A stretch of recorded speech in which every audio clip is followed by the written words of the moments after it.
بسم الله الرحمن الرحيم نحمده ونصلي على رسوله الكريم حضرت آمنہ رضی اللہ تعالی عنہ کما چې د پیغمبر صلی الله علیه وسلم مور بیبی ده دک آمنہ رضی الله تعالی عنہ خوب ویني په خوب کې ګوري چې د بنو سعد د قبیله چې په مدینه منوره کې یو قبیله وه د بنو سعد د قبیلې د طرف نه یو رڼا او یو نور راغی زما جولې کې را پرېوته خو واپس هغه نور زما د جولې نه لاړو او بنو سعد کره ور پرېوته امینې بیبي دا خوب ولید عبدالمطلب صاحب هغه یې راوغوښته هغه ته خوب بیانوي ناشنا خوب مې لیدلی دی او هیبتناک او خطرناک هم راته ښکاري ځکه چې نور او رڼا دا زما جولې ته راغله او بیا واپس لاړه دلته کې پیغمبر صلی الله علیه وسلم د 2 کالو شو په مدینه منوره کې او د آمینې او د حلیمې دا اقرار شوی چې په فلانی وخت کې به نبی علیه الصلاۃ والسلام واپس مال مکې ته راولي نو چې کله پیغمبر علیه الصلاۃ والسلام د 2 کالو شو حضرت حلیمې رضی الله تعالی عنها نبی علیه الصلاۃ والسلام په اوخه باندې کېنو عبدالله ورسره د خپل خاوند نبی علیه الصلاۃ والسلام په اوخه باندې کېنو را روان شو واپس راتلو د خپل میعاد او د خپل وخت مقرر د پاره په هغه وعده باندې واپس را روانو نبی علیہ السلام امینې ته واپس کو کله چې نبی علیہ الصلوۃ والسلام د کور نه راووته ماشوم د 2 کالو حلیمې سره په غېږ کې دی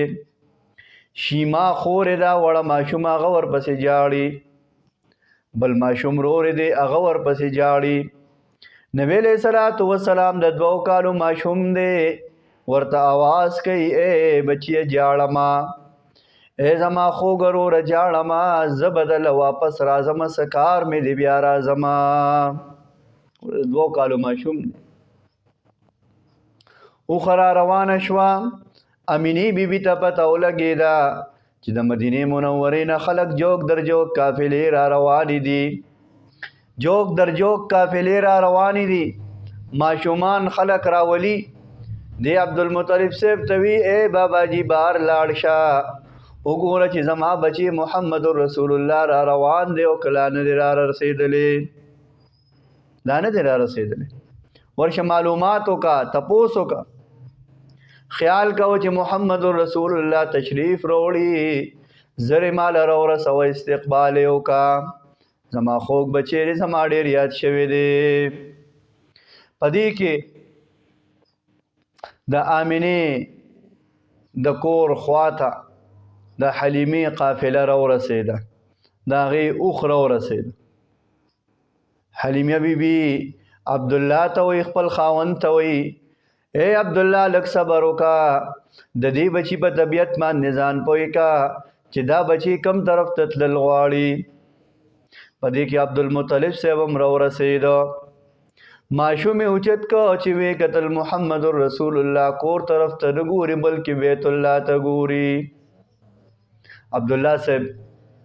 عبدالمطلب صاحب پیغمبر علیہ السلام په غېږ کې واغسته او خانه کعبې ته بوت د خانه کعبې نه ولا طواف ورک د بیت الله طواف یې پې وکړه بیا کور ته راوست امینې ته په غېږ کې ورواچ امینې ډېر وژړل په مخ یې ښکل کړ حلیمه وی د 3 ورځو نه تږې ومه په لاره مې اوبه نه ویڅکلې د محمد رسول الله شونډې د محمد رسول الله جبې سره مې خوله ولګوله تنده مې ماته شوه آمینې رضی الله تعالی عنها او عبدالمطلب صاحب د حلیمې او د هغې خاوند عبدالله له روټۍ کړې ده ورته وی روټۍ وخورئ حلیمه رضی الله تعالی عنها ورته وی امینې ډېر عجیبه بچی الله درکړی دی ډېر ناشنا بچی دی ډېر کمالی ماشوم دی د کمالاتو نه ډک دی کله به چې زه اوږې شوم زبتګې شم زبلاړم د محمد رسول الله شونډې به مې ښکل کړې په الله قسم داسې وخت هم راغلی دی چې ما به د محمد رسول الله شونډې ښکل کړې ما به د محمد رسول الله ژبه په خوله کې ونیوله نو 11 ورځې به ما بیا روټۍ نه خوړله. داسې عجیبه غذایت او داسې عجیبه لذت پکې الله چول. ما به 3 ورځې او ما به 11 ورځې بیا روټۍ ته حاجت نه و، ضرورت به نه و روټۍ ته. بهرحال 3-4 ورځې دي میلمستیا وکړله، خلک واپس دي. خو په دغه دوران کې یو عجیبه حالات و. په مکه معظمه کې وبا وه، بیماری را خوره شوې وه. حلیمه بیبي دې آمینې ته وایي ای آمینې بیبي په مکه معظمه کې وبا را خوره ده، ماشومان مړه کېږي، وفات کېږي، ماشومان ناجوړه کېږي. هسې نه دا بیماري او دا وبا زمونږ دی بچي محمد رسول الله ته ولګي او ده ته نقصان ورسیږي. نو که ستا خوښوي دا ماشوم به دنه دوباره بوځمه، واپس به درنه بوځمه. په دغه دوران کې د بنو بکر یو زنانه راله، امینې بیبي ته وایي ای امینې دا خپل بچی دی لږ ساعت دپاره او څو ورځو دپاره مال راکړه، زه به یې ځان سره بوځمه، زه به یې خصمانه او پالنه وکړم، ځکه چې ما د یو عجیبه کمال لیدلی دی. او ورته وایي څه کمال دې لیدلی دی؟ وي دا د حلیمې زوی سره و. د حلیمې چې کومه لور ده شیما، دا پیغمبر علیه الصلاة والسلام ورسره په غېږ کې و، په لوبو باندې بار را بار کړی و، بار یې لبه و. زما یو بچی و، دا محمد رسول الله یې په غېږ کې واغسته، لوبې ورسره کولې. زما ماشوم چې کور ته راغی یو ناشنا خوشبویي تتله، زمونږ چمګاونډ مونږ کره رامنډې کړې چې ستاسو په کور باندې خو د عطرو باران دی، ستاسو په کور کې خو ډېرې خوشبویۍ دي. مې چې زه خو نه یم خبر دا کوم قسم عطر د ماشوم پلار راوړی. چې ورنږدې شو د ماشوم نه بوی ته، ماشوم ته مې ویل چې لکه دا څه دي؟ هغه ویل چې دا مې محمد رسول الله دغه ماشوم د حلیمې زوی محمد بچی مې په غېږ کې اخیستی و، دا د هغه خوشبویي ده، لہذا ته دا بچی دې ماله راکړه.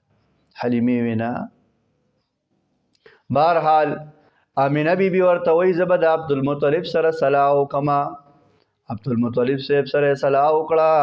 عبدالمطلب صاحب ورته وایي چې بار خو حالات ډېر خراب دي، په ټول کلي کې وبا خوره شوې ده، ماشومان بیماران کېږي او مړه کېږي، لہذا امینې که ستا اجازت یې او ستا خوښوي نو دا ماشوم به دې له ورکو، دې به ځان سره نورو ساتي. لہذا پیغمبر علیه الصلاة والسلام بیا حلیمې بیبي ته حواله شو او هغې د ځان سره بوته. دکه د امینې بیبي هغه خوب و چې یو رڼا او یو نور د دې غېږې ته راغی د یو څو ورځو دپاره او بیا واپس د بنو سعد یعنې د حلیمې بیبي کور ته لاړو.